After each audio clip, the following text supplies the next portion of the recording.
वहां पर भी कांग्रेस का शासन था और 50 से 2003 तक 53 वर्ष में 6-7 साल छोड़कर पूरा समय कांग्रेस का शासन रहा। मैं इसलिए बताना चाहता हूं कि आज जो लोग दावे कर रहे हैं उनको सबसे पहले ये 53 साल का विकास का हिसाब देश की जनता के सामने, मध्य प्रदेश की जनता के सामने रखना चाहिए। कांग्रेस के शासन में 53 साल में मध्य प्रदेश को क्या बिरुद मिला?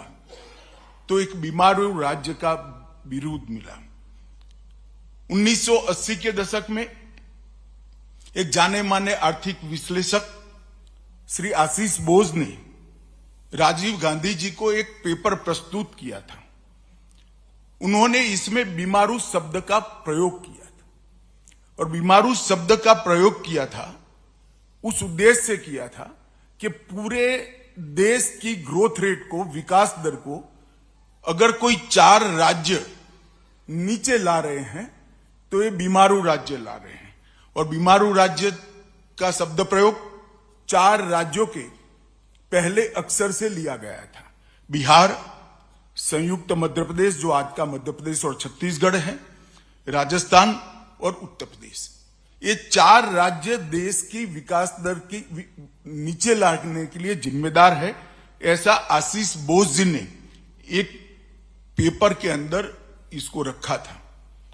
और तब यूनाइटेड नेशंस और अंतर्राष्ट्रीय सभी विकास दर के मानांक तय करने वाली सभी एजेंसियों में ये 4 राज्यों को राइट ऑफ स्टेट कर उल्लेख किया जाता है कि इसमें कुछ सुधर ही नहीं सकता है। ये 4 राज्य राइट ऑफ स्टेट माने जाते हैं और वो सभी सर्वेक्षणों ने भी ये बीमारू राज्य को भारत के ग्रोथ की बाधा के रूप में वर्णित किया गया। 2003 में श्रीमान बंटाधार की सरकार को हटाकर मध्य प्रदेश की जनता ने एक ऐतिहासिक निर्णय दिया। उमा भारती जी के नेतृत्व में भारतीय जनता पार्टी की सरकार बनी। उसके बाद उमा भारती जी, बाबूलाल जी और 2005 से अब तक श्रीमान शिवराज सिंह जी के नेतृत्व में भारतीय जनता पार्टी ने ये बीमारू शब्द से मध्य प्रदेश को मुक्ति दिलाने का काम किया है। बीते 20 साल गरीबी से मुक्ति का सुवर्ण काल मध्य प्रदेश में साबित हुआ है और आगामी 25 साल में संपूर्ण विकसित राज्य बनाने की नींव डालने का काम ये 20 साल के अंदर हुआ है।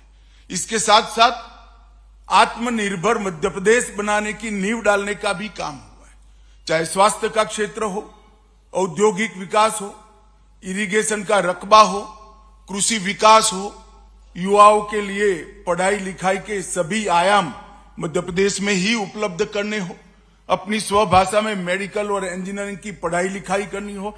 हर दृष्टि से एक आत्मनिर्भर मध्य प्रदेश बनाने का एक नींव डालने का काम ये 20 साल में हुआ है और मैं मध्य प्रदेश की 9 करोड़ की जनता को भरोसा दिलाने आया हूं कि आने वाले अमृत काल का समय मध्य प्रदेश को देश के सबसे विकसित राज्यों की श्रेणी में रखने के लिए और संपूर्ण आत्मनिर्भर राज्य बनाने की दिशा में हम काम करेंगे।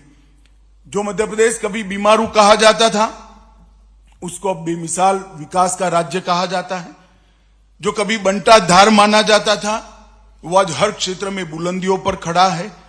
हर क्षेत्र को पिछड़ा माना जाता था, आज विकास के दृष्टि से हर पैरामीटर में मध्य प्रदेश आगे दिखाई पड़ता है। और कभी जिसको बर्बाद कर राइट ऑफ किया गया था वो आज समृद्ध और खुशहाल राज्यों की श्रेणी में आया है। 20 साल में बिजली, पानी, सड़क, शिक्षा, स्वास्थ्य, अर्थव्यवस्था, सुशासन और कानून और व्यवस्था, ये सारे पैरामीटर्स के अंदर आमूल चूर परिवर्तन किया है। चाहे बुंदेलखंड हो या बघेलखंड, निमाड़ हो या मालवा, ग्वालियर चंबल हो या महाकौशल, भोपाल से लेकर प्रदेश की हर चौपाल तक खुशहाली और विकास को पहुंचाने का काम भारतीय जनता पार्टी की सरकार ने किया है। और इस 20 साल में 10 साल डबल इंजन की सरकार है। 2014 में मोदी जी की सरकार बनी और मोदी जी ने मध्य प्रदेश को काफी कुछ दिया है, मन खोल कर दिया है।